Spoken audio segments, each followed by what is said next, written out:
Sir এটা তো easy out, আপনি আউট দিলেন না কেন?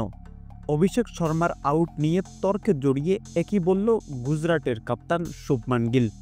চলুন দর্শক বিস্তারিত একটু জেনে নেই।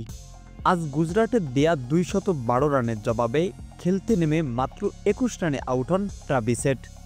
এরপর দলের জয়ের জন্য মারকুটে ব্যাটিং করেছে অভিষেক শর্মা।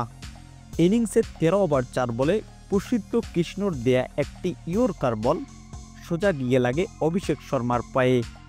এতেই জোরালো আবেদনে আম্পায়ার কোনো ইশারা না দিলে রিভিউ নেন শুভমান গিল।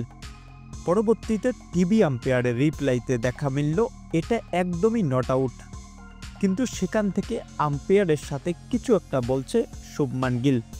মনে হচ্ছিল আম্পায়ারের কাছে তিনি জোরপূর্বকভাবে আউট নেবে এবং শেষমেশ নট আউট বলে ঘোষণা দেন ফিল্ড আম্পায়ার। প্রিয় দর্শক, এ বিষয়ে আপনার কি মন্তব্য জানিয়ে দিবেন ভিডিওর কমেন্ট বক্সে।